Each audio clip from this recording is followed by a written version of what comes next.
परी और जादुई जंगल की कहानी। घने रहस्यमय जंगल के बीचों बीच, जहां पेड़ों से एक नरम रहस्यमय प्रकाश झलकता था और फूल हवा में गुप्त बातें फुसफुसाते थे, वहीं एक जादुई परी रहती थी जिसका नाम परी था। उसके पंख सितारों की तरह चमकते थे और वह इच्छाएं पूरी करने की शक्ति रखती थी। परी अपने दिन जंगल की खोजबीन में बिताती थी, खोए हुए यात्रियों की मदद करती थी और जंगल के जादू की रक्षा करती थी। एक दिन जब वह एक निर्मल झरने के पास उड़ रही थी, उसने जंगल के किनारे से किसी के रोने की हल्की आवाज सुनी। परी ने उस आवाज का पीछा किया और एक छोटी लड़की मीरा को देखा, जो एक गिरे हुए पेड़ के तने पर बैठी रो रही थी। मीरा ने परी को बताया कि वह अपने गांव का रास्ता खोजने के चक्कर में जंगल में खो गई थी। उसके गांव पर एक काले साये का श्राप था, जिससे वह दुनिया से गायब हो गया था। दयालु हृदय वाली परी ने मीरा से वादा किया कि वह उसके गांव को ढूंढने और श्राप को मिटाने में मदद करेगी। परी और मीरा ने अपनी यात्रा शुरू की, जंगल के जादुई जीवों द्वारा मार्गदर्शित होते हुए। उन्होंने समझदार पुराने उल्लुओं, शरारती पिक्सियों और एक चिड़चिड़े ट्रोल से भी मुलाकात की जो एक पुल की रक्षा कर रहा था। उन्होंने प्रत्येक जीव से अंधेरे साये और छिपे हुए गांव के बारे में सुराग प्राप्त किए। जैसे जैसे वे जंगल के अंदर और गहराई में बढ़ते गए, हवा ठंडी होने लगी और पेड़ मुड़कर काले हो गए। परी जानती थी कि वे श्राप के स्रोत के करीब पहुंच रहे हैं। जंगल के बीचों बीच उन्हें एक प्राचीन मुड़ा हुआ पेड़ मिला।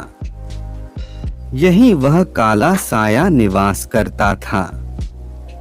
वह एक भयानक प्राणी था जो धुएं और छायाओं से बना था। उसकी आंखें द्वेष से लाल चमक रही थीं। उसने परी और मीरा से सिसकारते हुए कहा कि वे वापस लौट जाएं। लेकिन परी ने अपनी जादुई शक्ति से खुद को और मीरा को एक सुरक्षात्मक रोशनी से घेर लिया। उसने साये का सामना किया और उसे श्राप हटाने का आदेश दिया। साये ने हंसते हुए हमला किया। अंधकार की लहरें उनकी ओर भेज दी। परी ने अपने पंख फैलाकर एक प्रकाश की ढाल बनाई, जिसने अंधकार को रोक दिया।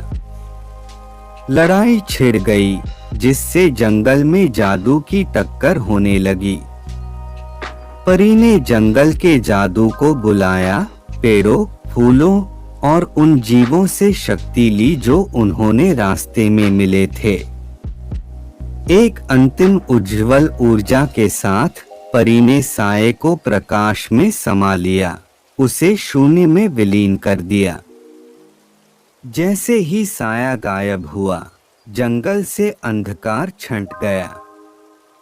छत्रप के बीच से सूर्य का प्रकाश छन कर आया और मुड़े हुए पेड़ अपनी प्राकृतिक अवस्था में लौट आए। दूर से एक चमकती हुई रोशनी दिखाई दी, जो मीरा के गांव का संकेत थी।